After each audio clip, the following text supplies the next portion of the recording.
Hello there. We are back in the same venue we were last week. It's not the usual place. It's Tinashe's lovely office in the CBD. I wish you could see the view I've got from here. It's phenomenal. I've got, what is it? The airport. That's not the airport. That looks like hillside. Yeah, it's airport direction. Oh, I'm looking at the airport and hillside from here. Maybe if the production crew gets to do it on the edit, you might get to see a little bit of the view. We've got a couple of guests in our midst. Rebecca, who's going to tell us a little bit about herself in a minute, and Paul Nenjerama. I'll just have to call him Mr. Nenjerama. You're forgiven, George. I've known him literally since I was born, or rather the other way. He's known me literally since I was born. Too true, I'm like a surrogate father. Yes. But we'll be known to many of our audience as Mr. Nenji, the headmaster at Hartman House, or possibly at Maranatha and Acacia. But more of that in a minute. The table looks a little bit more interesting than last week. A lot more colorful. Yes. Okay, since you're not Especially drinking your bow tie. Oh, thank you. Do you like it? Do you like the flowers? Not so sure, but yeah. I like Yes. it. What do you think? Okay. I like it. I like you. Bring some distinguished taste to the panel. I just went for the professor look. Not going for it. Not yet. But since you're not drinking tea, maybe you kick us off with what you're partaking of this. Courtesy of Rufaro, he often does this once a year, so we must be very grateful. Yes. This is a green booster, and it's fantastic. No preservatives, no added sugar, it's just lovely. Cheers. Yeah, Rufaro. cheers. Yeah, cheers. I must say, the color doesn't look very, very interesting. Why didn't you guys at least have the red one? Be rude. And Yeah, the red one has beetroot, carrot, apple, ginger. I think that one has got more greens in it. It's healthier. well, You this- think? well, this is green too.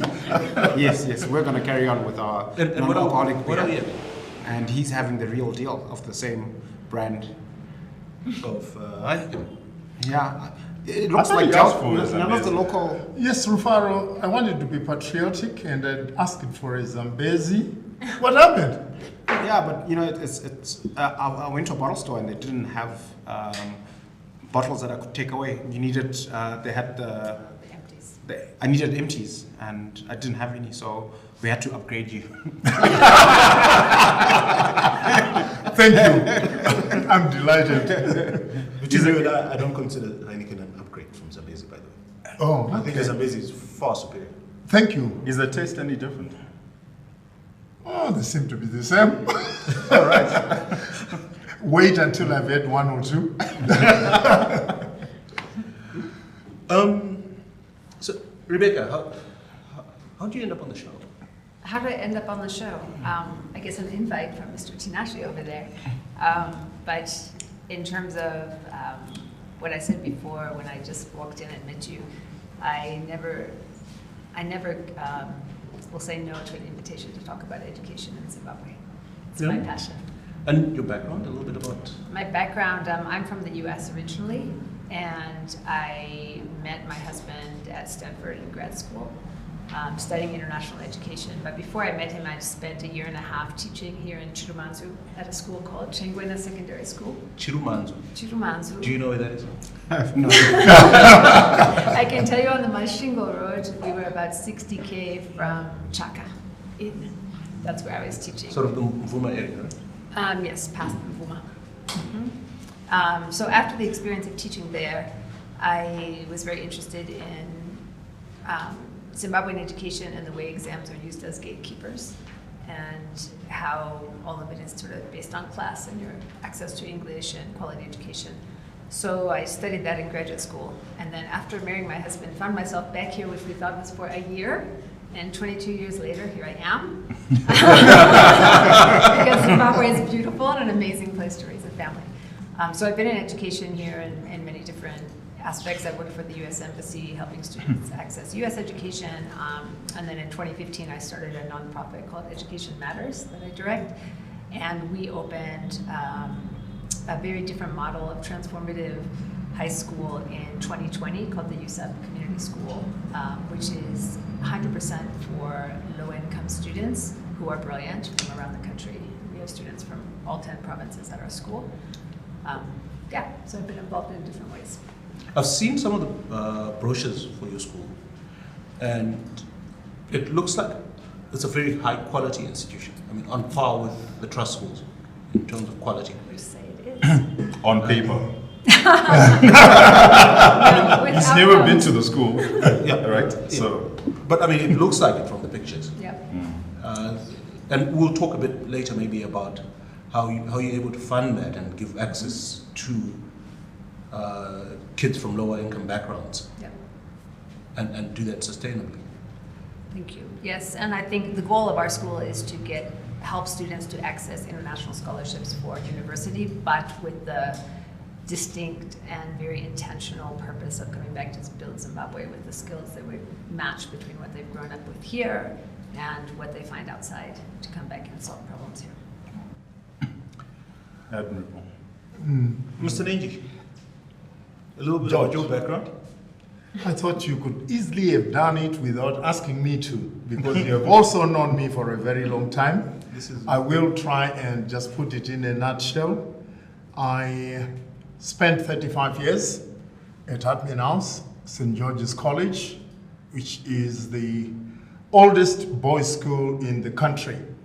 Is that true? Yes, it is. 1896. It started in Bulawayo before it moved up to the current site. But yes, it is true, the oldest boys' school in the country. I was there for 35 years. You can say, what were you doing, you men of little ambition? First, I was there as a teacher for 9 years, and then as a deputy headmaster for 10 years, and then as headmaster for 16 years. And I still have the record of being the longest serving headmaster of Hartman House, which I'm still waiting to see if it is going to be broken. Well, you know, there's somebody else who's got the long record of being the longest person in charge of something else. Yes. In this country. Oh, all right. We'll leave it for another day. And while I was there for the 35 years, I also had sabbatical stints overseas where I went to teach in Jesuit and Catholic schools like Downside in Somerset, like Stonyhurst up in Lancashire, Barbara Hall in Derbyshire, and St. John's Beaumont in Windsor. And so it gave me a lot of experience as to how Jesuits were running their schools in England. And so it did help me to eventually take over as headmaster at Hartman House. I took retirement in 2012. Although I was retired, someone said, "You don't look tired." And so I went and spent 3 years at Maranatha, a junior school, as their second headmaster, before I was uprooted there to go and start Acacia Junior School, which is in Madokero, for 3 years, after which I am now on the board of the Jinawashe Trust, which runs the two schools, Tinold High and Tinold Primary. So that's where I am as their educationist trustee. So you're a very experienced man in this. Ranga, our producer, is one of your clients at the Jinawashe schools. you'll be pleased to know. And maybe you can tell us if he actually pays his fees on time. I'm going to be looking at that with our accountant. We know what one person reminded us of on our little group for the show that I'd forgotten. Yes? You used to commentate soccer on radio. Yes, I've been involved in sport, and either as a player or as an administrator, athletics, cross country, soccer, cricket, also rugby, and you might not believe it, boxing. Yes, I was chairman of the Boxing Association of Zimbabwe for 6 years. And so during the peak time of Manucci, so we played our little bit there as the board. Yes, soccer, I did enjoy that soccer commentary. We were some of the first blacks to be joining Tommy Ballantyne and them in commentary. And I had Evans Mambara, Charles Mabika, and Onisimo Kadzombe and I, the foursome of us, used to rotate. But that is now water under the bridge. Maybe when you had a few of those, we're going to ask you to yell, "Goal!" To imitate what I used to do? Yeah. Oh, we will. Time allowing. Can I ask if anyone here is an Arsenal fan besides me? I don't watch soccer. My whole family are Arsenal, I can tell you, Rebecca, but I am Liverpool. Oh, sorry. Like everyone else of your So basically, you're both Masuchis. No, this year we're good. Yeah, Okay, yeah, okay, we're having this discussion because, just pulling out news articles over the last few years, something's seriously wrong with our educational system in this country. And I guess one of the first questions you're going to ask is it the whole system? Is it parts of it? Is it certain kinds of schools? And then maybe we'll get to what the problem is. But so maybe just leading into that discussion, I don't know, one of you could briefly just sort of educate us on the different kinds of schools we have in this country. Because, I mean, you said your schools are not for profit. Mm-hmm. You've been at trust schools, you've been at government schools, you mentioned the word upper top in this discussion before the show. And then you've got these new private schools that are not the same as the private schools we knew before. Mm-hmm. I mean, maybe, I don't know, would one of you like to take that quickly? Well, I could probably kick-start it and Rebecca can come in. We have two different kinds of schools in this country.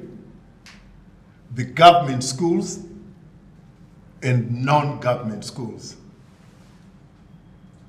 Is that it? Yes. It is in the non-government schools that where you are going to get so many different types that are coming up, that will then pop up. Before independence, there were the two. We do have mission schools, they'll come as non-profit. Non-government schools. You know, your mine schools, your schools that are in the resettlement areas and all that. Government used to pay all teachers in this country before independence, their salaries. But after independence, which I'm sure we are going to be talking about, they fell off from assisting schools, especially your Association of Trust Schools, because teachers could easily move from government school to go into a trust school, and they would continue getting their government salary and then a top-up, which made private school or association trust school easy. I don't think I quite heard that. Are you saying that pre-independence, the government used to support only government schools, all schools? All schools. Okay, so it didn't matter which... it didn't matter. It didn't matter. You were paid by the state. You were paid by the state. Okay, all right. But not if you had started with the Association of Trust School, but if you had moved from government to the private school. All right. They would continue paying you that salary. So the government was subsidizing. Private education. Okay. And it actually made private education cheaper then. But when they took the carpet from under the feet, it became now you've got to be self-sufficient, and up went the fees. Okay. Yeah, I can just add that I think the landscape has been complicated a lot in the last 10 years. We used to have sort of, everyone kind of knew there were 3 levels of school in terms of funding, in terms of fees. We had trust schools that were uber expensive and had all the resources. We had mission schools, which were somehow in between, and a lot of civil servant families could afford to send their kids to the St. Faith's Kokomere type of mission school from a different church authority. And then you had government schools that supposedly everyone could afford, and of course different qualities there within the legacy of former Group A, former Group B, etc. But that was sort of very distinct. And now I think there's a lot of what I call pop-up schools, where it's become the new Chihuta or the new, like, I don't know what you call it, the new craze. Like, I can make money, I'll start a school in my garage tomorrow. Sack potatoes. Yeah, sack potato, yes, potato gardens, all those. It used to be creches were like that people thought of them as and now I think people have thought, oh, perfect, I can start a school. And not necessarily an educator, but somebody wanting to make a profit. So you have a lot of for-profit schools, some of them excellent, some of them not excellent. No provision, because it's not there in the ministry, traditionally, to assess the quality of these schools and to warn parents. So you have a lot of schools that have fancy uniforms and school trips, but the quality isn't there, or there's no co-curricular activities. You just go, study for your exams, you go home. And I think that's really muddied the water, because now a lot of traditionally mission schools have privatized. So you can, I won't name names because I could get in trouble, but there's a well-known mission school that last year moved fees from $384 to $1,200 in one term, and lost like 80% of their students because they decided to privatize from being a for-profit private school instead of a mission school. So now the fees and the resources are on many, many different steps, and no longer, and parents have a lot of choices, but without a lot of information about how to make the right choice, I think, for their kids. And we no longer have those 3 distinct levels. Is this a positive development? Not in my mind without quality control, no. I remember seeing the same thing happen. I went to Uganda in the year 2005 or so, and they were just going through that. And I remember driving in Uganda, and every corner was like something school, in the middle of Kumusha, and you're like, this school, that school, this school. And I thought, oh, thank God we don't have that issue in Zimbabwe. We have, schools where people know the reputation of the school. They make an informed choice about what they can afford and where they want to send their child, depending on the results. I know a lot of history here where a child does very well in grade 7, and all the extended family would come through to make sure that kid could go to a boarding school and kind of go up a level for Form 1.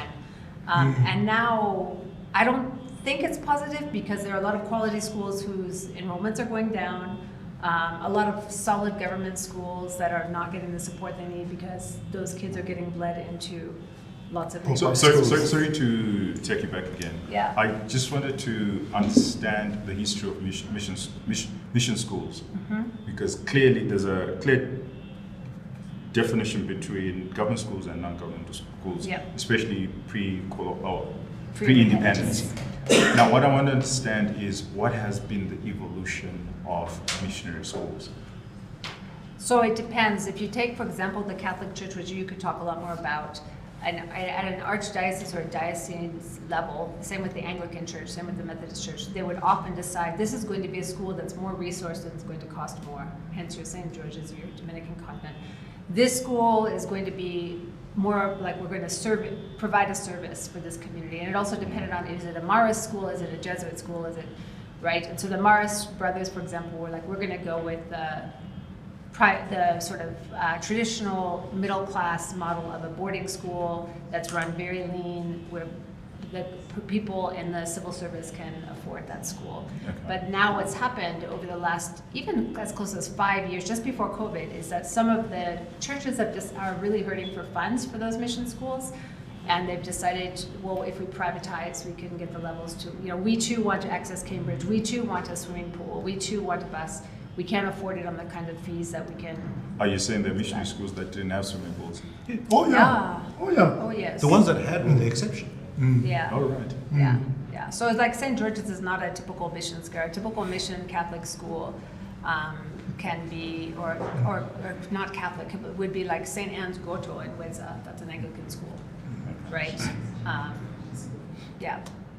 One point, George, I would like to add on to what Rebecca has just brought up with these pop-up schools, and it would interest you, Tinashe, being an economist, is that people are now realizing that education can be a business. And they're coming in to try and make money without the educational background of how schools should be run, which is a sad factor. But is it, I mean, I keep coming back to this question. Is it a bad thing that parents have more choice? Is it a bad thing that there is schools at more price points? No, I don't think that's a bad thing. I think it's a bad thing when parents don't have the information to make that choice well. If there's no online directory, there's no rating system, there's no ministry. To me, that's the role of a ministry. There's no ministry control over. You saw, I think there was a headline, I think I put it in our group too, that had this huge number of unregistered schools that got shut down last year by the ministry and they just don't have the person power to be able to go around and look for every corner of every high density, to every nook and cranny. Let me put it in a different way. Okay, go ahead. So some of these schools, when they cut them down, were very unscrupulous. I've had students who've come through our school who are A-level leavers and are asked to teach. They're going to say, oh, you can do math and science. You're going to teach Form 1 through Form 4, all the math and all the science classes. You start at 8 and you teach till 5, and we're going to give you $100 a month, and that's your teacher in that school, right? There's not a system for making sure teachers are trained in pedagogy and technique. There's no kind of assessment of, besides exam results, what is coming out of the school. But I think that's a lot more sophisticated than what a school typically should provide. So I'm for all these schools, coming up, because if you think about it, education is about literacy and numeracy. If they can get that right, because a lot of these that sounds very basic. Is he right? I mean, we always tell our audience that we don't know what we're talking about. Today we have people that know what they're talking about. Is he right that it's about? So if somebody, in your mind, if someone can read, write, and do math, they're educated. I think then they're literate and numerate. They're literate, but they're not educated. Yeah, that's grade 5. No, that's grade 3, literacy, right? Actually, but, right, yeah, grade 3, that's literacy. But what I mean is, the idea of examination, going through O levels and A levels, that's actually elite, if you think about it. Because what most people will fail an exam. Most people, anywhere in the world, will fail an exam. So what you want schools, enough schools. Well, the first thing is you want enough schools to make sure that people are actually in school, right? Yeah, I agree. And they're going through some sort of formal learning. So I won't use the word education, but they're going through some form of learning. And the question becomes, what aptitude? Most people will not have the aptitude to get to O level. I disagree. You have a different view of most people. I disagree. I disagree. I would say, All given right, the resources let's, given the resources, given the education, everyone has the aptitude to get through high school. But I've got a question philosophically, which is, between the two models of education, for-profit and non-profit, whether it's run by a state or government, whether it's run by a mission school, and then, the guys who are just in it to actually make a profit. Based on all the history that you guys have access to, which model works better in terms of generating the outcomes? So you've worked in a government school, you've worked in a trust school, you've been very close to my dad who's worked in mission schools. Right. And your view? I didn't quite get what Rufaro wanted in this with this. So question I'm saying there. if you were to split educational institutions into two silos, so the for-profit and the ones that are not for-profit, whether they're mission or run by governments, but they're not for-profit, and then the others that are for-profit. For the most part, when you look at the history, whether it's in Zim and the rest of the world, which model produces better outcomes? I don't think there's a clear answer to that one, you are probably looking at, you have got kids who will suit into a particular model, while others will go into the other model. It depends with what outcomes you want to have at the end of the day. So I wouldn't say, you could be. I'll push back a little bit on that. Yeah. I think you're I actually agree with you. But I agree with you. But his It's basis, about outcomes. But his basis, and the question was about outcome. But I think your basis for copying out, I'll push back because the same kid can go into both systems. So I'll pick two schools which I think are very similar, and I don't think Ranga will mind me mentioning names this afternoon. You take a school like Tinwald, where you are now, and a school like Eaglesville. They're both non-profit. No, Tinwald's. Tinwald Primary is a trust school. They are trust schools, non-profit. So let's take Maranatha across the road, where you've also been, which is for profit, I believe. Yes. Nothing to be ashamed of. You're in good company. The same kind of parent, the same sort of child is in both schools, in Eaglesville and in Maranatha. And Rufaro's question is, if you were advising me, your son, today, and I say, where should I send my child? Can you paint these ones with the same brush and these ones with the same brush and say, well, these ones are shinier than those, or is it much of a muchness? I don't think there is a great, difference with the two schools that you have mentioned there. I would say, they are very much similar, and I wouldn't begrudge, or I wouldn't, think that you could say this is better than the other.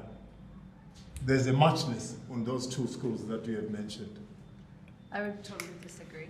To me, education is a public good. If our government had the money that we would want it to have, there should be no school fees. When I first came and taught at Churumanzu, there were no school fees for primary school. I was in a very remote rural area, and yet every kid got from the district council, we got all the exercise books, we had all the textbooks, we passed everything out to children, parents were not charged, and everyone in that village went to school. Did you have a swimming pool? We did not. Did you have a game park? There's no game in that. We had a lot of goats. In Mombas. And nobody would touch the goats that come into the But somebody's classroom. actually paying for it. Yes, taxation is paying for it, but Funding. education should be a public good. And we're in a situation in this country where our government cannot afford that. We would love that, but they can't. But to me, I also sit on the EXCO of the Association of Trust Schools. And the conversations, we just had a board meeting last week, our conversations are about how do we promote the holistic development of a child. They're all education focused because we're not worried about turning a profit. Any of our schools. Our schools are based on giving the best possible product, and any money that a parent pays is going into that school. It's not lining the director's pocket. So there's no analysis of, if we add 5 more, if we make our classrooms a little bit bigger, we could have more money for our vacation in Switzerland. No, because it's not a for-profit. It's if we make our classrooms a little bit bigger, we could have money to provide that swimming pool. So any money that you're generating from increased fees is to go back into the school. And Okay, I think that's the way education should work. I've got a question on education as a public good, because your inference there is that aptitude is more or less the same. Because if it's a public good and some people have more aptitude than others, it means that some are going to take more. They're going to consume more. They're going to consume more than others. No, I think it's going to consume differently. So if you look at very successful educational systems, a lot of people look at Finland as an example. And in fact, at one point during the GNU, our top ministry all went to Finland to see what they were doing. And because it was not really, it seemed less colonial than going to the UK or the US, and they're not an exam-driven system. So like, what are they doing right? What are things we could learn? Just like what are things we don't like from there? And what they found is that people were allowed to take different paths, but it was paid for. So equally, while one person might go on to get their master's degree or their university degree, another person might go on to get their carpentry apprenticeship and journeyman, whatever, and all of that was going to be covered. Any training to be a productive part of society, no matter which path you're taking and which aptitude you do have, because I don't believe in one intelligence. We have multiple intelligences. I'm Well- worthless with my hands, somebody else is really good with their hands.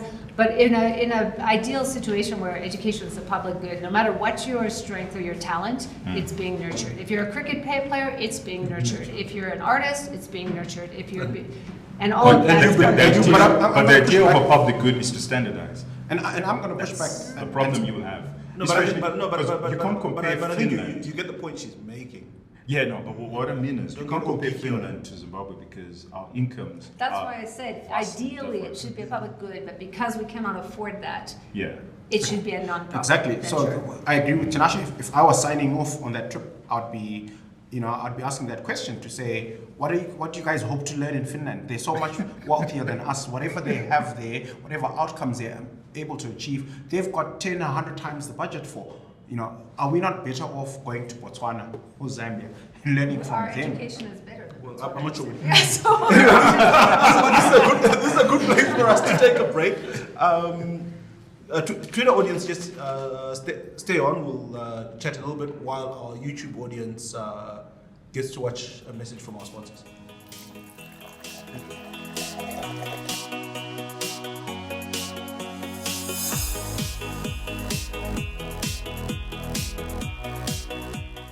Welcome back.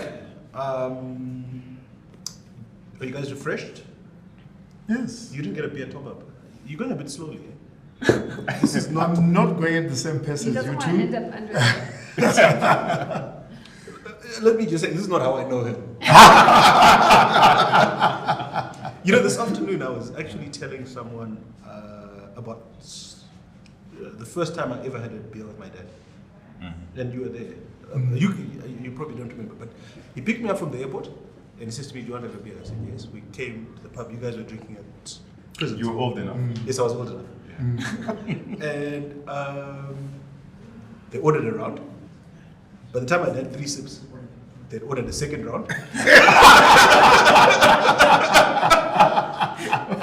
And end up with his line. And then 45 minutes later, my dad is saying, "What's the matter with you?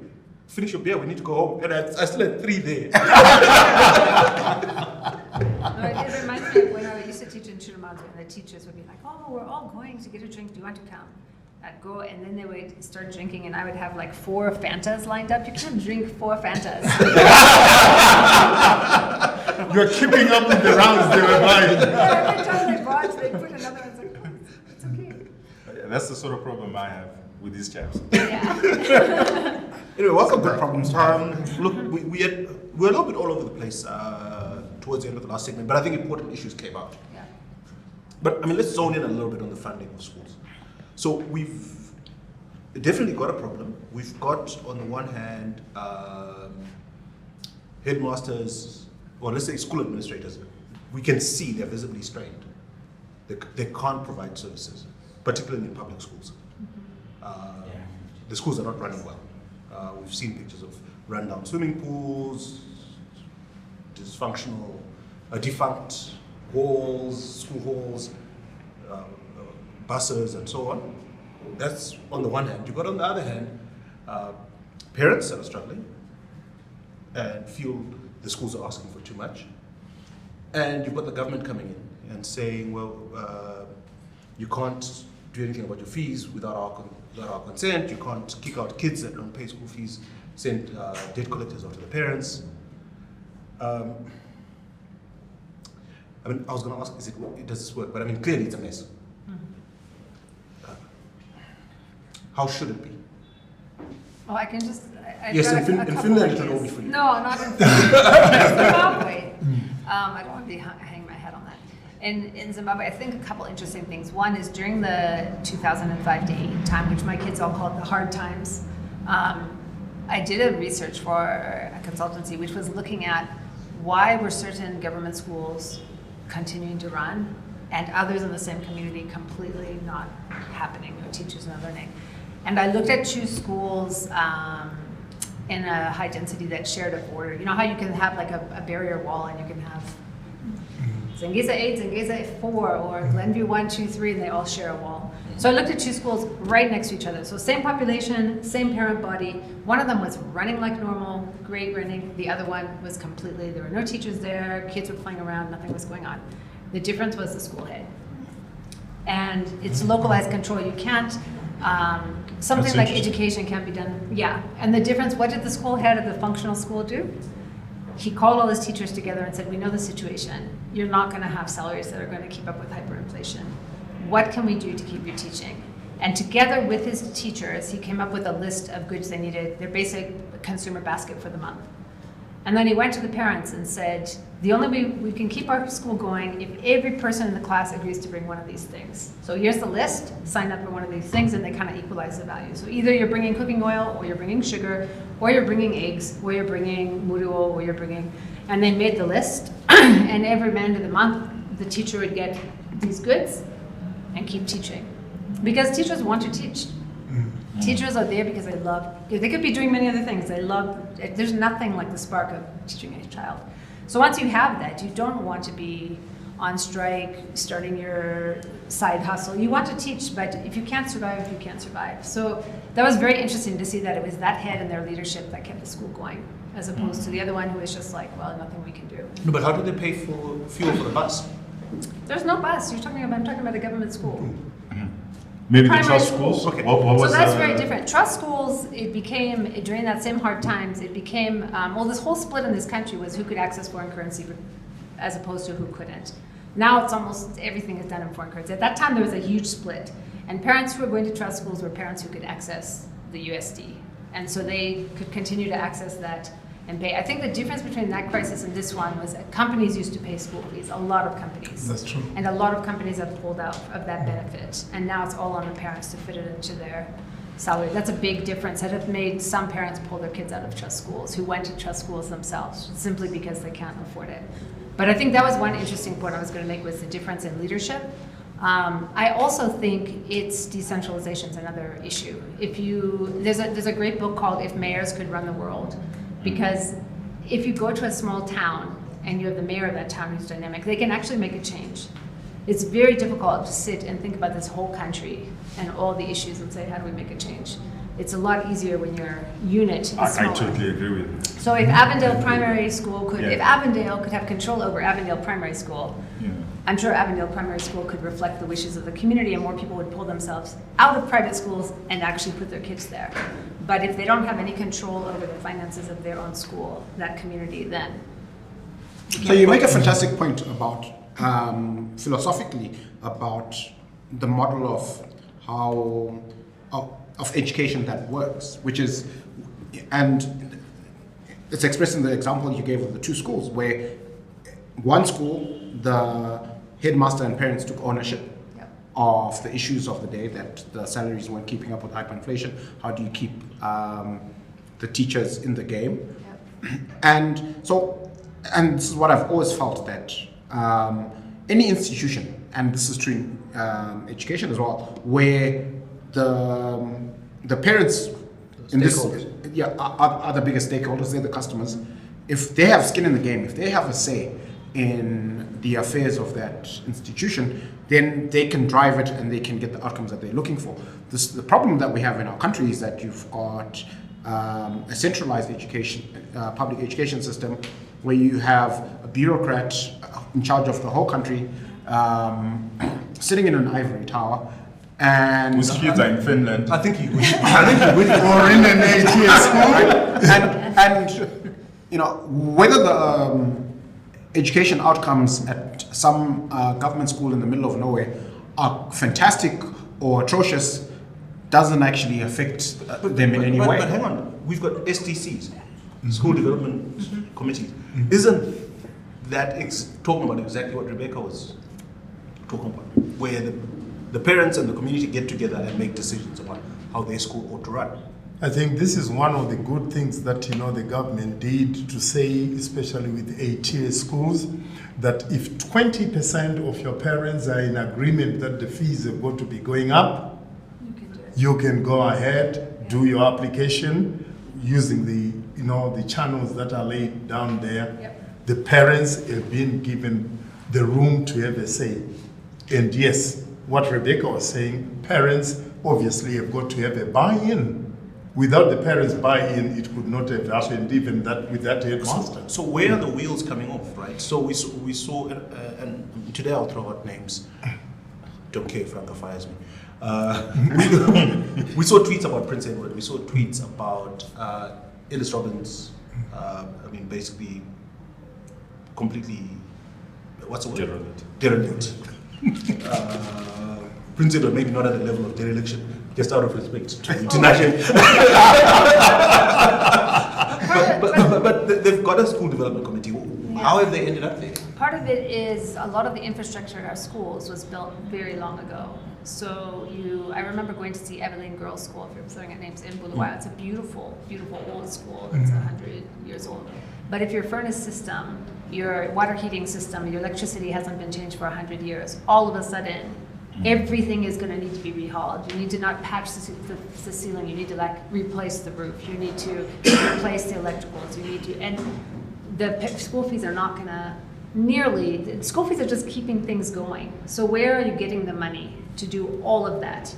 And a lot of, parents, if you're talking about a secondary school cycle, you're talking about 4 or 6 years. Parents don't want to pay for something which is for a child in 10 years to use when their kid is gone. So there's that parental pressure to say, if this is something that we're fundraising for that my child will benefit from, I'm willing to raise it. But if this is something that we need to do for the school, for the future of the school, and my kid is in upper 6, do I really want to get behind? So it's very hard to raise those funds for long-term projects. But Rebecca, and now I'm making your argument for you, right? Isn't this about the administrator? Because when you go and buy a meal in a restaurant, they don't tell you that, so much is for the tomatoes, so much is for the onions, and this is so that we can replace our stove in 5 years. Right. It's all baked in. Yeah. And stoves get replaced as and when they need to, and it's got nothing to do with the customers. You So don't even why need to not? go that far, George. I've got an unpopular opinion around this. The really good schools, I don't understand it. Why do they have unlimited demand for their facilities, right? It's like 10,000 people. So we're going on. So you're talking about St. Ignatius, you're talking about Kutama. Not even those, but the really good private schools, I won't name them. But the high demand for people who actually want places. Why do they still keep, with 3 classes, with 110 students? Why can't they expand? Because clearly there's demand for that particular school. I think you're overestimating that demand. Sorry, how does this link with the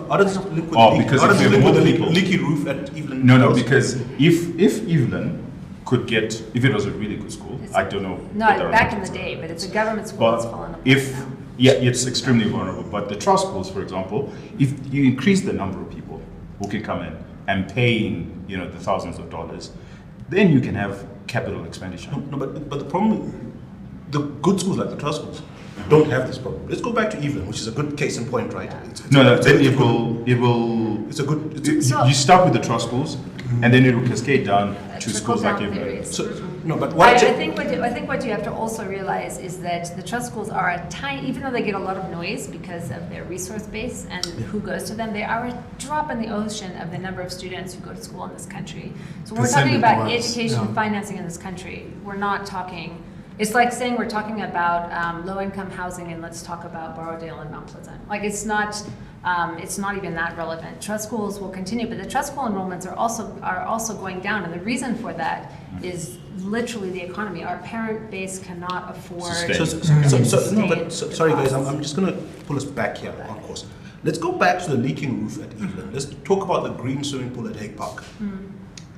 The swimming pool's green. There is a parent body there.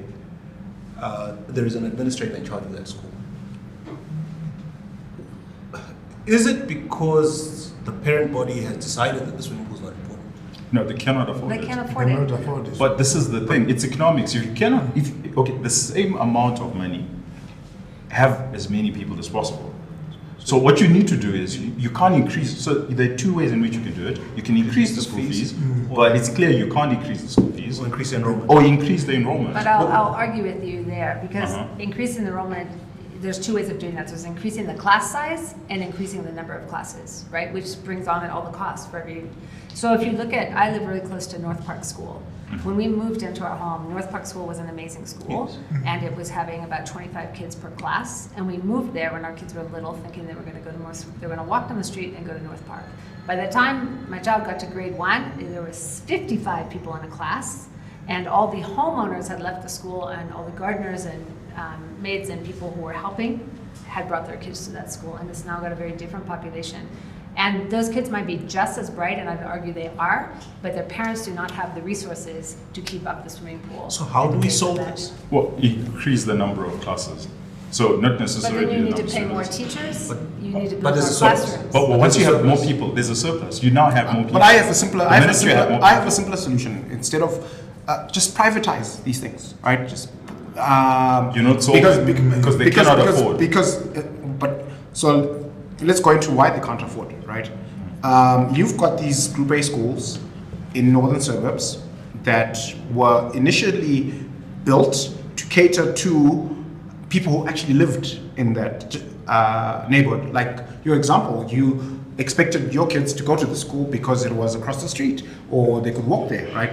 And then what happened was you had a dispensation where the school fees were kept at a sub-economic level where people who ordinarily couldn't afford to send their kids there.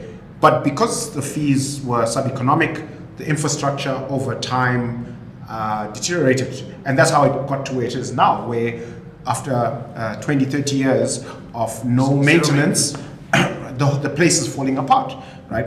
And what should actually happen is that the infrastructure at that school, squash courts, swimming pools, tennis courts, that sort of thing, it's for a certain demographic. And you need to, if that school is ever going to be rehabilitated, you need to have that demographic actually attending that school. And the resource and the demographic that can't afford it, that's a different problem. Where are they supposed to go? That's where we need to apply, right? So if So that won't solve it. so if you privatize, right? If you then you get somebody running that place who's charging the proper fees, and because the state owns all of these schools and all of this infrastructure, which is actually quite impressive. No, what they're saying they can rent that infrastructure out to the private operator and use the revenue from that to actually fund the lower income school infrastructure, which has a funding problem. I don't buy that completely, but one thing I can say that you brought up interestingly at the end is schools, not just here, but worldwide, they're often very underutilized pieces of land and properties. So you have a school which has, like a trust school, has beautiful facilities, swimming pools and halls and all this, and it's used for 9 months out of the year for Monday to Friday from 7:40 till 4 o'clock, right? And then if you have a school in that situation, public or private, that is hurting, like a Prince Edward. Prince Edward for a while was doing this very well. Weddings going on there, concerts going on, other events and stuff, using their facilities to get money to put back into the school. That's another way to raise money for the schools. And some of these people do this in a very small way, like maybe there's a church there on a Sunday. Yeah. But are there other ways, like if there's a swimming pool, can you offer swimming lessons every afternoon at a cost at that swimming pool? And that the cost of those lessons keeps the chlorine going to the pool. Well, you know, Rufaro and I are members of a sports club, which in many the sports clubs in many ways have the similar problem to the government schools. Yeah. And our sports club for many years became run down for all the same reasons. Membership was going down. People can't afford. People couldn't afford. Yeah. And then basically, the leadership of the club at the time said, you know what, we're going to privatize everything, but we'll remain a membership organization. So the swimming pool, somebody who wants to set up a swimming academy can come and run Right. our swimming pool. Someone who wants to set up a tennis academy can come and run our tennis courts.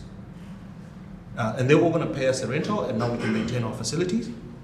And the lease has in its terms and conditions that as the owners, we still have access to those facilities. So if I or my children want to go and play So tennis. how would you apply But- that to education? Because So similar- I beg to differ with that. No, model. so exactly the same model for the swimming pool, exactly the same model But for the I tennis think courts. I would I- break I us back differ. is one of the things I always tell my students when they're talking about problem solving is I always say to them, how does I think that I'm about to get a I lecture. say, how does that impact your grandmother in Mutoko? That's always my question.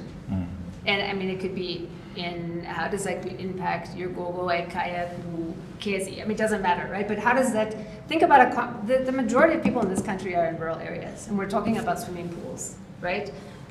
Yeah. If we're talking about financing education, interesting thing, so one of the things at our school that's very different, I think we are the only school in the country that does this, is we teach research methods in our lower sixth class, a whole class on research, quantitative, qualitative research methods, and then there's final year, our students have to choose a challenge in their community, and they research the challenge, secondary research, primary research for 6 months, and then they propose a solution. And then we pitch them, and a certain number of the students get fellowships to go in to enact that.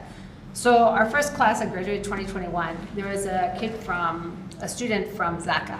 And in the party, so he started researching literacy, just basic what you were talking about, grade 3 literacy in Zaka, and found that a third of the kids in this community were not even getting to grade 3. And then when he did more research, the parents and the grandparents were more educated than the current children. Had better literacy rates, better, higher levels of schooling because of what's happened there.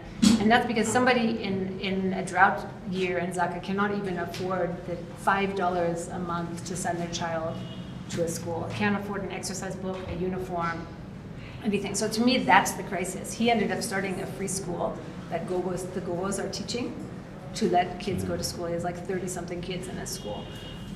But the issue there is we're not talking about any kind of community resource to put a swimming pool and rent it out. We're talking about what do we do with the thousands, because that's the future of this country. If people don't have any skill, you know how it goes to drugs, to crime, to going across the country. Where I How tend do to we agree deal with that? Rufaro, I don't agree with what you're saying, but with Rebecca and Rufaro is the first thing that we need to do is to utilize the land that's actually there, because they've got tons and tons of land. And I'm saying build more classes. Just build as many classes as possible. Make it viable so that it's not expensive, because we know where Zimbabwe is. But if you look at Avenue Primary School, they've got tons of land. But the number of classes, they just don't have the infrastructure. And is the demand there for The- more kids to come? Yes, the demand for the kids is there. It's certainly there because they've got a huge waiting list. But what you need to do is to get the pension funds, because I don't understand why pension funds would fund, companies that produce. Because they're profitable. That's They're what looking I for a mean. return. And for schools to be profitable, all they need to do is to increase the number of kids that are coming in. But Rebecca's question, yes, your argument is specific at micro level, but at macro level, countrywide, we have enough desks and chairs. So if you No, we build don't up- have enough. We don't. There's an article that's There's a 3,000 school shortage. shortage. We So we saw don't have But they're enough. not in- But we need to those are invite rural private areas. capital. What we need to do is to invite private capital. And while I totally agree that the rural schools would have a problem, let's solve where we can solve. Like right now, what we can do is there's certain schools that do have the infrastructure that can increase the capacity. And then beyond that, we then see how well it's working. Why I'm saying this is I think the school that will have the largest number of individuals will be Prince Edward, probably 2,000. No. Glenview one. Glenview Level one. one, how many kids do they have? 3,000? Nearly 3,000. 3,000. There's a school, Yeah, There's over a school then in in Popoma High is the There's a school in second. Bulawayo that's bigger than Popoma Glenview. High. Yeah. Why can't we have 10,000? That becomes a little bit unmanageable, but your point is made. But I get the point, but It I has also to be feel a like. factory. I It mean, has to be a factory. I'm always fighting for the case of access because those are the kids I literally have students at my school who have been out of school after getting straight A's at O level for over a year because they cannot afford any option or there is no option they can walk to go to A level. So those are the kids in my mind always when I'm arguing about this, not the kids who can decide between Avondale and Wise Owl and what. It's like, what about the kids out there? And my question is, if you're looking at this at a macro level, you need to do it in a way that you're not increasing the gap. Like Zimbabwe is right now number 4 in the world for the Gini coefficient, which is like the gap between Gini the rich and the coefficient. poor. Yeah, and I feel like we're doing that in education. So if you really believe that talent is evenly distributed, it's just out there, but opportunity is not evenly distributed, and that's the difference. then what are you doing to make sure that a student who grows up in Binga, or a student who grows up in Zaka, or a student who grows up in Avondale can at least go to a primary school and learn how to agree read with and you. write? So the outcome should not be exam. This is Well, where I that go gets back. the curriculum So sorry, back. Take away the exam. Before we But go for there, finance- but I was gonna say for financing, before we go there, It's not going to change until the budget is changed in But education. Rebecca, you're running a school, Yes. and I said we'd come back to how you're achieving it, because you're running a school where kids that can't afford Yes. are getting an elite level education. How are you guys doing it? And how can we learn and Financially, emulate? how are we doing it? Yes. So financially, we are appealing to people who can't afford to subsidize people who can't, but who are very talented. So it's a very niche kind of situation. The majority of our funders are Zimbabwean, whether they're here or abroad. But we have sliding scale fees. I think that's very rare in Zimbabwe. So that we're clear, you're saying you have people who can pay the fees, and then you have No, we have donations. no one who can pay the fees. So But it's even all among- donations? No, even among everybody. Let her finish. So it costs, I can break it down, it costs $4,000 a year US for a child to be at our school. Cost in our budget per child, right, about 4,000. We have some students who pay nothing. We have 10% refugees from the refugee camp, pay nothing. Some students from very, very remote rural areas can pay nothing. It's enough for them just to get to Harare to go to the school. So they pay nothing. Then we have a level of kids who pay about $50 a term equivalent. Then we have a level of kids who pay about $100 equivalent. And very few kids who pay $200 equivalent a term. But that's so you're saying that the majority of our kids pay about $50, so they're paying $150 US out of the 4,000. So yes, they do pay something, and even the way we give them their fees statement is, the cost this term is, let's say, is $1,400 this term. Your scholarship is $1,300. Your school fees are $100. Every child gets an individual school fee statement. Nobody knows who's paying what. Who's plugging And in the it's- gap? And then the gap, which is the majority of the money, is based on donations. So we are raising money from local corporates, we're raising money for people in the diaspora, we're raising money from people who can afford to say, okay, my child got this amazing opportunity, I'm gonna pay towards another child to get an opportunity. That's how we raise our money. I'm not saying it's sustainable on the macro level, but Yeah, that's it's how not we do it. sustainable. No. But I'm aware it's not sustainable. And our goal, which we're getting there, is that the alumni from our school in the future will fund the operations of the school. So you're given an opportunity, you give back. How long have you been going on? The program I started in 2000, but the school opened in 2020. It used to just be an access program to higher education scholarships, and now so those alumni are the ones who are plowing back. So one more question, because we've got to go for the break. So I'm not sure we've solved the big funding issue, Yeah. but sort of zeroing in a little bit, you have a situation where there must be a meeting of parents, 20% must agree to set a fee, and the fee is set. The community is made up of people that can afford the set amount, that can afford more, and people that can afford less. Yeah. Forget the first two groups. What do we do about the third group? Should they? Should be scholarships based on But need. who pays for it? Those who are going to pay more. That's how Well, it works. I've got a much better answer. I actually think that part of the problem with education in poor countries like Zimbabwe is this mindset that it's a public utility.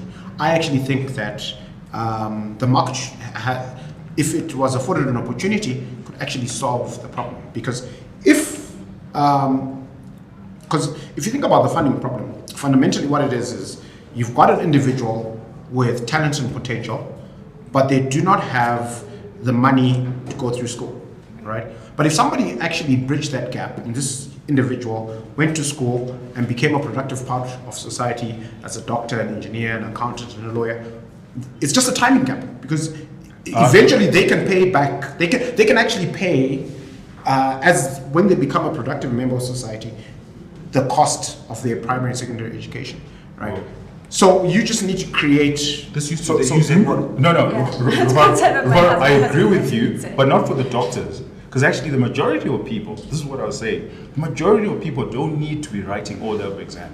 No, but the majority of people. No, but his point is still the same. It doesn't matter whether they get to that's what I O-level meant. or to It doesn't matter. So to for PhD. a lot of people, it's for them to just be literate, numerate, and then go back and be productive on their land. No, but you're not disagreeing with him. His point is simply this, that No, I'm disagreeing with this example. that let's not use But engineers. let's not get stuck. Let's get stuck with the guy in We're Mutoko. going to get told to go for the break. But why can't the before guy we in answer the Mutoko question? want to be an engineer? No. Okay, But guys, then this is it. can we get out of the rabbit hole? So Rufaro's point is, if the school's doing a good enough job, then it's really a question of a bit of financial engineering to create an instrument where the product of the school, when he becomes a productive member of society, pays what he owes. Whether he finishes at O level or at ZJC, or whatever level they get to, the moment they become productive, they can pay for the education they've received. Which is the model that UZ used to employ, that you would be a debtor of the state.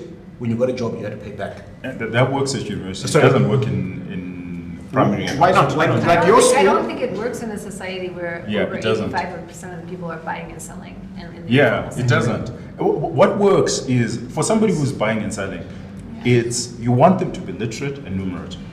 If they're academically gifted, through that process, if they're academically But who's gifted, paying their fees? No, I'm saying they can. They can pay the minimum. They cannot pay for 9 subjects. They cannot pay for the kind of education we have at the present moment. But for a lot of the schools, if it's outcomes based, where you're in the rural areas, all we're saying is, we know that you're going to get married, you're going back and to till the land. Sounds very Most I people. think it's really This sounds very We're saying that's the reality. But a lot of those kids Go to the break before he does No, a lot of those kids are dropping out of school. A lot of those kids are dropping out of school. You know what? And I'm saying the option that they have is, if you're going to school and it's very clear that this is not an O-level exam class, this is just to ensure that you have a necessary skill set so that you're a little more productive than your parents. Can I say what you... If you're academically gifted, Before you get into trouble. then there are schools where you can Before you actually... get into trouble, can I say it better? What I think you're saying is, let's find a way of streaming or grouping students according to where they're likely to end up, and then giving them that level of education so they only have to pay for. Yes. So my question is, at Yes. what level do you decide where people are likely to end up? I've seen kids from really poor backgrounds who got to really awful schools, plenty of them, who have done amazing things in life because they've been given the opportunity to go to a better school. His CFO is And one. so His if you- CFO is one of them. If No, you no, are that's deciding exactly that what I'm at saying. grade 5 we're going to sift you, oh sorry, you're going to till the land, you are No, going we're not like what Okay, level are you sifting people? okay, The reality is, a lot more of our students are dropping out of school. We don't want them to drop out, Right. right? That's the first thing. Right. We don't want them to drop out. So we ask, why are they dropping out? Well, they're being told you need 5 subjects, for example. And for you to get the 5 subjects, Right. this is the teaching stuff you require. And I'm saying, actually, for a lot of these students, they don't need 5 subjects. They don't need O-level maths. They don't need what you... Dumb down society. I guess I would start by saying Zimbabwe is known for 2 things. We have natural resources and we have human capital. We exploit our natural resources and a few people get rich on them, and that's not helping us. Our human capital is what Zimbabwe is known for. If you go to South Africa, why are all the receptionists and all the, anyone who's like consumer facing? That's a minority is Zimbabwean. of- that's the If you minority go of to- Zimbabweans. If you talk to anyone in the US where I've sent students, they all say your students are brilliant, they just don't have money, but they're brilliant.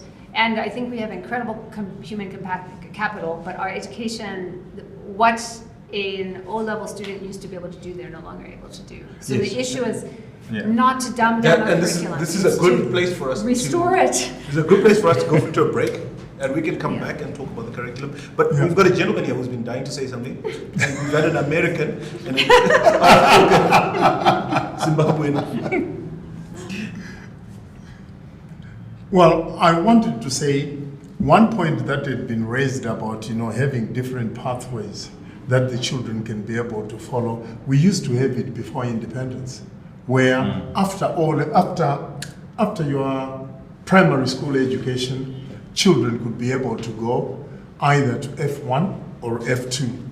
F1 was your academic. F2 was your skills. Schools like St. Peter's, Kubatana, and you had your near Prince Edward. Alan It was Alan also was, one of those technical schools, Yeah, yeah. technical schools. One in Bulawayo, I think was it Founders, or another school where they would be able to go and learn how to use their hands, carpentry, building, whatever. Useful. Yeah, very useful. And you ended up with people being entrepreneurs as opposed to be employees.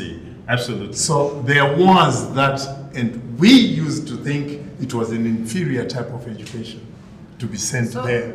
Absolutely. I agree with I that. would say there's two things along. One, there's a very huge racial and colonial history to that. And it was like, let's have the black people learn these skills, white people get to go to these types of places, and it was very, so you have to be really careful about what was the No, intention. nobody's mentioning Alan Wilson as an example. I'm just saying, what were Which the was a intentions, group but what were based- the intentions before independence on separating people by level of education? There were a lot of good intentions and, I mean, some good intentions after independence, there was some really horrible Yeah, I think we can take the idea. But I was going to say, the issue is, if you do research in any country that uses streaming at a young age, you will see that it correlates directly with income level and socioeconomic status. So it is very difficult as a low-income student to get to that academic choice. And it's quite easy if you have the resources to go into that choice, because no parent who is in the white-collar class wants their child to go to what is deemed to be a trade school. They want their child to be able to make the same kind of salaries, and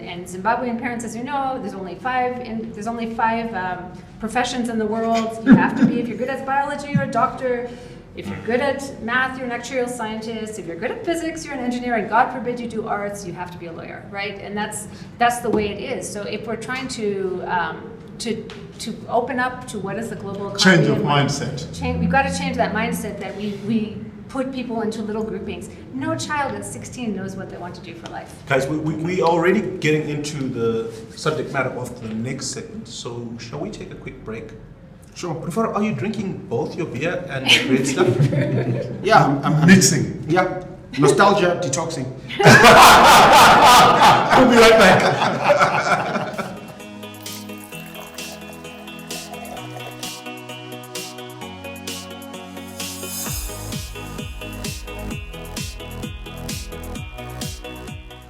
And we're back.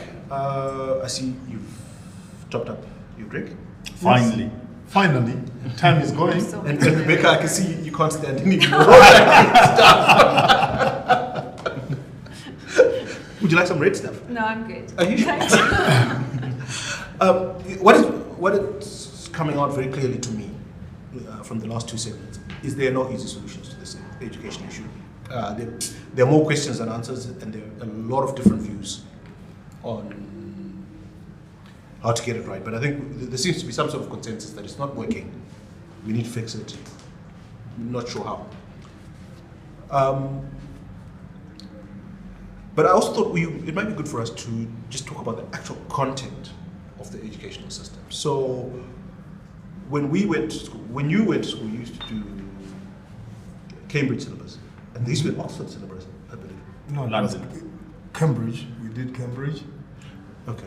You guys did Cambridge. We did Cambridge for part of our high school. Then when we did our O-levels, when I did my O-levels, you and me, It was in association with.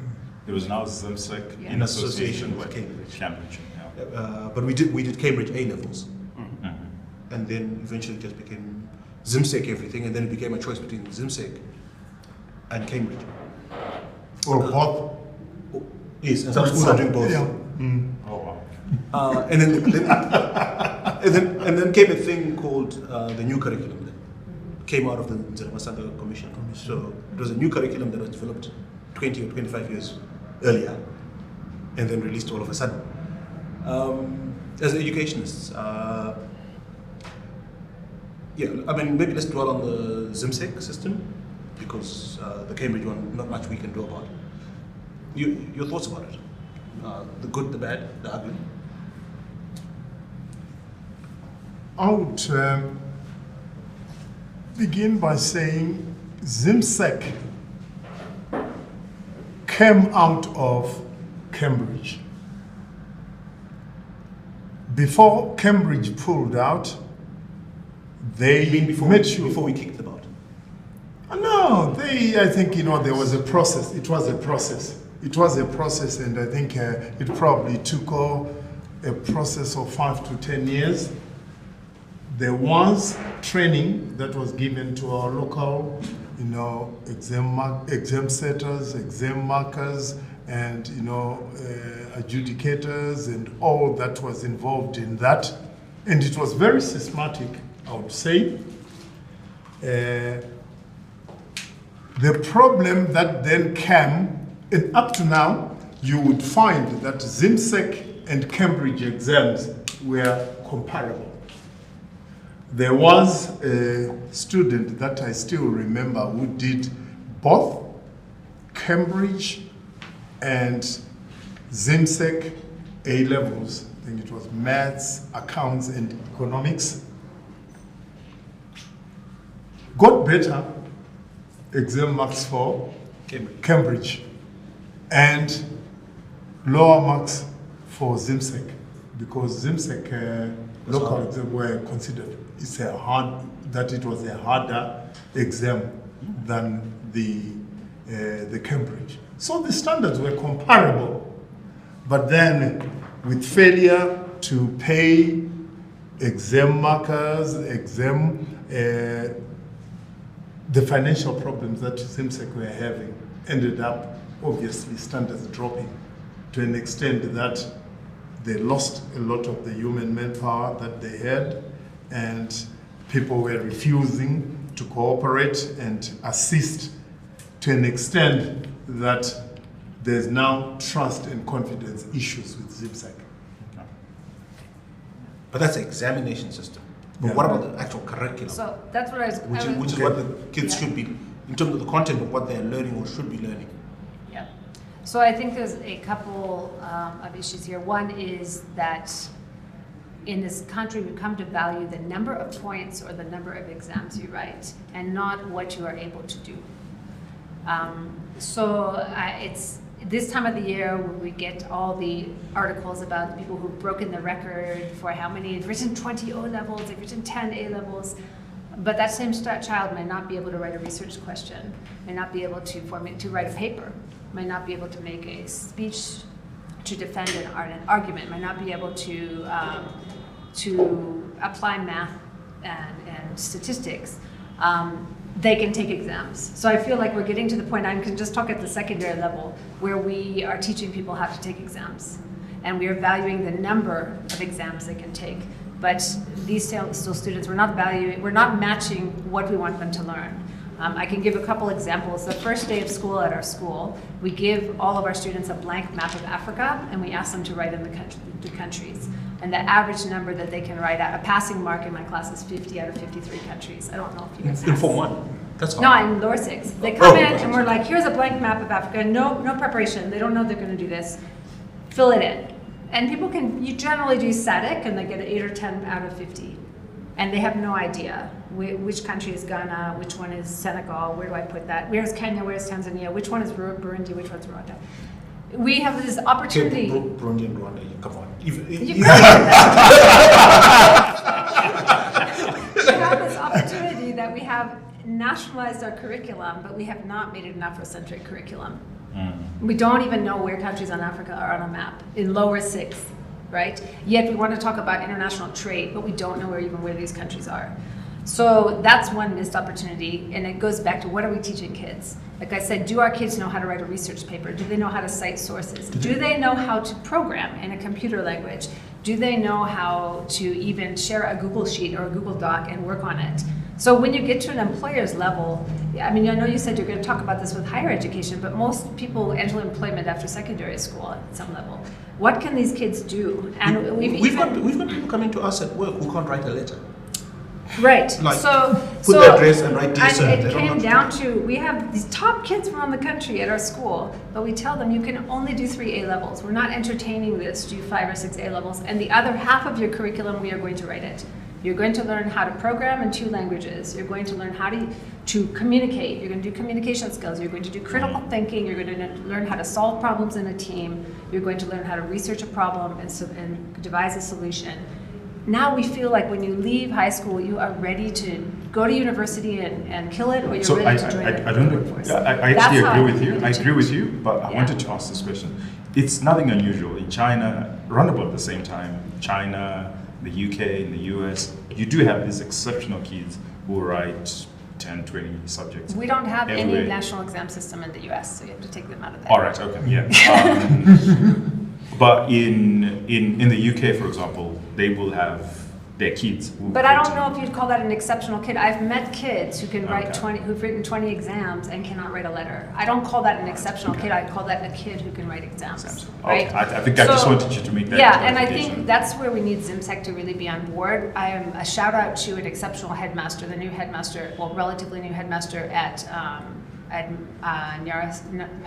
Maris Nyanga, who used to be at Kutama, Brother Choga. He got there and said, I want a better quality holistic student. I want someone who does sports, who does arts. And so I am limiting the number of O levels to 12 and the number of A levels to 3. If you don't like it, go to another school. All right. And I think if we had that agreement across the board, I literally had a kid apply to our school who, I won't say what school he came from, but he had written 20 O levels, he had 19 A's. And he applied to our school. He's from Basement Bridge, like way down there. He applied to our school and we said, but you don't need us. You got a scholarship to continue at A level. And he just leaned over and said, please save me. And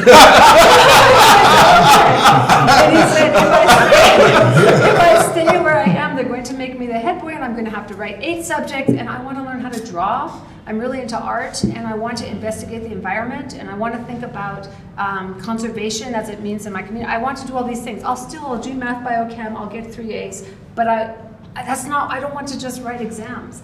And I think we need to really change that culture here about writing exams. Otherwise, we will just keep aping other countries, like you said, where we do this, but it's not going to give our students and our young people the skills they need to change Zimbabwe.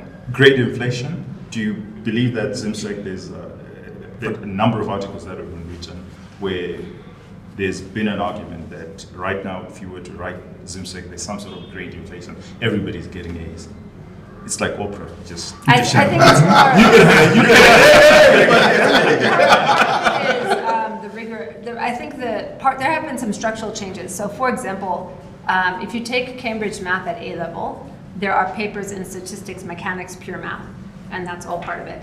Now Zimsec has made those 3 different A levels. So you can just do statistics, or just do mechanics, or just do pure math. But if you do 3, you get 15 points, right? As opposed to the 1A you would get in Cambridge. So there have been some structural changes that I would question. But I think the main thing, you said it absolutely correctly, is the integrity of the exam system. Once the integrity of any exam system is compromised, and part of that is, like, I can tell you right now for the next 3 years the date of exams for Cambridge and when the results will be released, and they stick to a schedule. We don't know when Zimsec O levels are coming out. We still don't know, right? And there are a lot of kids who wrote Form 4 last year who are sitting at home, and they've been there since November, and they have no idea when they're starting school. That's very Because we true. don't have a Yeah. published date. When I asked our district level and provincial level people, when are these results coming out? They said, we're not told until the day of. So even they don't know. And I don't understand why we can't have a regular calendar. Maybe they like surprises. You know, like my 3-year-old son. You know? Surprise, Daddy! But can Zimsec be fixed? Is it practical, or should the thing be disbanded? The one thing, How do you fix it, and how long does it take? is it Zimsec or is our educational system? Our educational system is exams oriented, sadly. And Zimsec Zimsec are coming in to fulfill What we want. But there's nothing wrong with exams as long as they are testing what you want somebody to learn. So if you want somebody to learn how to be a good communicator, then your exams should test somebody how to be a good communicator. I'm sure when you assess people to come into your places of employment, your old bosses, right?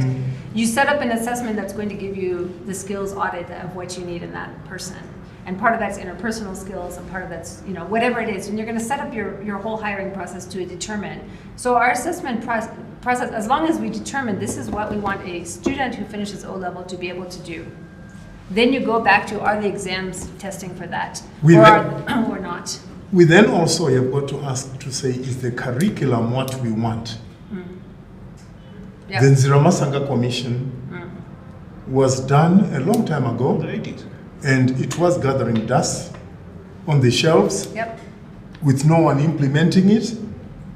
Apparently, some countries like Malawi and Namibia took Yep. certain things out of it and started implementing them before we woke up to say, we have something that we should have started a long time ago. I'm sure Rebecca will be able to assist us in hearing that Yep. it is very American best. I think it's I love the Nenjerama Sangha report. I was on a panel with Nenjerama Sangha, and to prepare for that a few years ago, I wanted to read it. It's not online. I went to the Ministry of Education. Where can I find the Nenjerama Sangha? And then a librarian friend of mine went into the bowels, and he literally took the dust off and handed me this thing, which I brought home, right? And I brought it to the panel. This is the curriculum. Nobody has access to it. Why? But the CALAS that they started, which is a lot of continual assessment, learning, I forget the second A. It's extra work for the parents. That's all we know. Yes, it's an excellent concept, I think, and I'm very American biased towards education, obviously. Why? Because it doesn't put everything on how you do on one day. So you walk into your grade 7 exam and you have malaria, and you write your grade 7 exam, and your entire ability to go to a Form 1 place is based on that one day. But you've been learning for 7 years. And a grade 7 exam is 1 hour. 1 hour, one day, did you do it or not, right? And I don't think you can assess where somebody is at grade 7 on one exam. So the idea also is that our kids relax. They know the cycles of exams. Like, oh, Form 1 and 2, I'm good. And then Form 3, oh, we're wrapping up. Form 4, frenzy, memorize everything, take exams. That's not the way life is and way work is. But I think the problem with CALAS is like you all of a sudden overnight, the ministry says, we are doing CALAS, everybody go do your continual assessment. There's no training for all the teachers, adequate training, there's some training. There's no warning. And last year, watching a relative who's grade 7, all of a sudden in September, she's given 28 CALAS assignments to do in 1 week that are supposed to be for the whole year because the teachers weren't, or they weren't informed, and all of a sudden the CALAS arrived at school, the assignments, and they had to just quickly distribute. So And it's going to also take us the cost to parents as well. Yes. Because government cannot be able to fund it. Yes. It is being costly to the parents. Yes. Where you'll find a grade 3 child now probably needs over 30 exercise books that they've got to be taking to do these colors. Yeah, so I think it's a good idea. The implementation is lacking, but the commission itself, that report, gave us a basis 20 years ago to evolve the education, and we just didn't. We put it on the shelf. So I think it's there. Okay. Can I ask a question to you, George, and Rufaro perhaps? The kids that you're employing, do you think that the schools are doing a good job? We need to assess what these guys are doing. I'm struggling to answer it because part of me is thinking, well, every generation always thinks the generation after them is worse. True. But certainly, I don't get the sense that these kids that are coming into the workplace know what they should, are able to do what they should be able to do. You know, there's the technical skills level, but there's also the basic, like I use the example of writing a letter. You know, the number of times I've been presented a letter to sign and then I've had to start editing it from the top line on address. You do not start with HIE, comma. Yes. Right? Yes. Like, number of times, yes. You've literally had to call. But those are the softer skills. No, but this is this is grade 6, grade 7 English, where they tell you How to write a business letter. you can't write a letter and you can't write an email to your boss that begins hi. What's it called? Registers or whatever. What are they called? It's something you did at O level, I think. You can't say hi to your boss in an email. That sort of stuff. It's not there anymore. So no, I don't feel like we're getting. Well, I would defer to George's experience because He the shop I'm involved in doesn't talk to his staff. is a boutique, and we have the luxury of selecting the cream. Yeah. You know, we don't hire anywhere near as many people as. I would differ with you guys slightly. I think that it's divided. I think that we've got some really bad students, but I'm finding that we are producing some extremely high IQ, so they may not have the other skills, right? They were just simply not taught, or the teacher was just not good enough, right? But these kids are inquisitive, they do a whole lot more, they're a lot more hardworking. This is perhaps the 2%, right? I think that we're producing some really Yes, good and quality I would add to that, I think that students. 2% can come from, because the students I have at my school did not come from the schools you're talking about with producing the 2%. They came from everywhere around the country. No, And those I are the think ones I'm actually talking They're about. actually amazing. They're amazing. But your what they kids pick are up. the 2%. Because They're the 2% for them to to get to qualify, us. they had to. Yeah. Yeah, But- no, those are, I'm talking There's about kids who've 0.5%. gone through university, public universities like the UZ, and who've gone to schools that are in the rural areas. And I'm saying, yes, they may not speak well, yes, they may have problems in writing a memo, but who still writes a memo? Right. You know, No, that's but- my. but- But I think that they're a lot more hardworking than us. They've certainly aptitude in terms of IQ. They're way higher than us. Are you talking about the 2% or the 66%? No, I'm saying it's divided. So I'm saying Let's that- talk about the 66%. No. So what I'm saying is, what's coming out of the schools is actually divided. You've got some really good candidates who've utilized the time in school to actually get the most, and they're way better than us and what we got. And then there's the other bit who are, I would not necessarily say it's the schools, but I think that they're just entitled. It could be home backgrounds, that you have a group of kids who are just simply entitled. I think though if you compare, if we look a little bit international and not just here, I've seen that I think our students, like, there are schools here that really well prepare students in terms of learning how to take an exam, how to do academics. Like I said, our kids don't have a problem taking exams. They go to other countries, they go to universities, and they can do really well. They're on the dean's list, they get A's and all that. But I have a lot of students who comment, like, I got there and the first day of class, the professor says, okay, upload your homework to the Google Classroom and drive where you do this and analyze this, and they're, you know, remembering their exercise books from home. Yeah. They've come with the counter book in the Eversharp to class, and nobody else has a notebook, and they realize they're behind in terms of technology. That's to be expected. That can be made up pretty quickly. I don't know what's in the DNA of young people, but the other thing is a lot of them say, I don't know how to write. I don't think our schools are teaching people how to write anymore. Yes. And they Agreed. get to college and they're asked to write a 20-page research paper, and they're just Agreed. like, I've never done this in my life, and high school kids from other countries have done that. So I think that is one, I think we need to look at what are the skills that we can be globally competitive that our students don't have, and then how do we inject them into our curriculum? And I agree with the two things you've raised. And the third thing I'd raise, which I struggled with when I went to do my postgrad outside the country, was basic statistics. So the way I'm sitting in the class. You're an accountant. I didn't That's learn. number juggling. It's not statistics. I didn't learn statistics. So the first time I'm sitting in my master's class, and everybody's throwing around terms like standard deviation and so on, like everybody else knows it. And fortunately, I was perhaps that's part of the benefit of our educational system, industrious enough to now go to the library or go onto Google and be like, what's this word that everybody's using?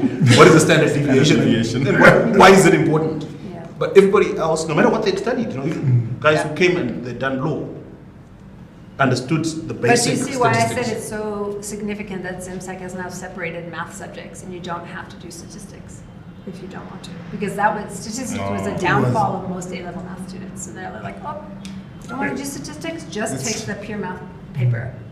No mechanics needed, no calculus, no statistics. You can still have an A in A-level math. But yeah. Anyway, I don't think you can come into the workplace without basic statistics. Exactly. But my question, and you must answer this question so that we can close the show. Does a Zimsec certificate have respect? Will it ever get respect again? Yeah, can I answer for certain skills like technology? employers don't care what you wrote internationally. No, but I want to talk specifically about Zimsec and that So you certificate. don't respect in Zimbabwe or respect Or internationally? No, both. I mean, so you've got a scenario in which papers are leaking. You've got schools that are getting nearly 100% pass rates. And then we know when the kids come in, they don't know stuff that their certificates suggest they know. They should know.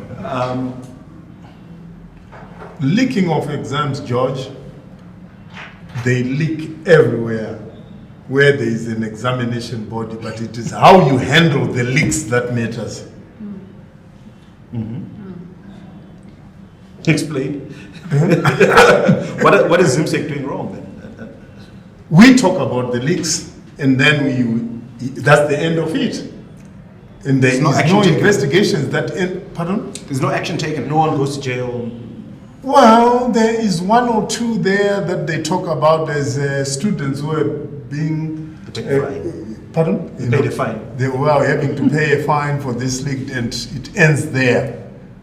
Whereas if it happens, let's say with Cambridge, they will deal with it, and it is dealt with decisively. So Remediation. Zimsec Yeah, with remediation. issues exams.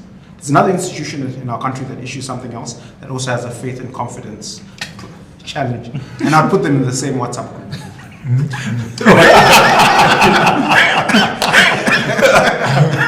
George, this is what I was going to say is, what people need to realize in the international world and what's happening with employers, it actually doesn't matter. What happens is employers now have their own screening method, right? And I use the technology as a case study and I've got kids who've gone through Goldman Sachs or whoever, who will say, you know what, we don't care. Here's a computer, write an exam, code. And if you can code, and we will do our own bell curve internationally, and we'll say there were 10,000 kids who wrote this, and this is what our expectations are. And if you can make it, it doesn't matter whether you've written Zimsec or you don't even have your O levels. This is the world that we're getting into, which we didn't have. That's why skills become more important than the exam. Because the world that we're going into, so for example, if you're a mechanic, you have organizations that don't care that you have a certificate. They will give you a car and they will say, fix it. And they will judge you on that. And I think that's the outcome I would like to see with our school systems. That it's so exam oriented when There's a name for it, Montessori. It's the Montessori system, Oh, okay. where it's learning by doing. So the outcome is your capacity to actually do certain things, and they measure that. And organizations now, it's a revolving door. You could have your PhD, you get into an organization, if you don't have the right attitude, they'll just You shouldn't kick you hire out. anyone with a PhD. That's true. This is a good place for us to end the show. It's been lovely having you along. Thank you very much for joining us. I think this was a very... She has a PhD. You're a good company. You've got 2 months. 2 months. Okay. After drinks. A story on that. Yeah, I mean, it's good to have people among us who know what they're talking about. Also good to really explore the issues in the educational sector. And as I said a bit earlier, what is clear is the issues are many, they're complex, and solutions are not so obvious. But I think we as Zimbabweans need to come together. We need to fix this because this is the future of our country, and I think we all want a better Zimbabwe. Thank you very much for coming along. Thank you to our episode sponsor, AFE Securities. Thank you very much, Egerton and team. You got off lightly. But next week, I think we might be demanding more from AJ. Yeah. We'll certainly be drinking something more interesting than alcohol-free beer. Have a lovely weekend. Stay safe. Be good. If you can't be good at it.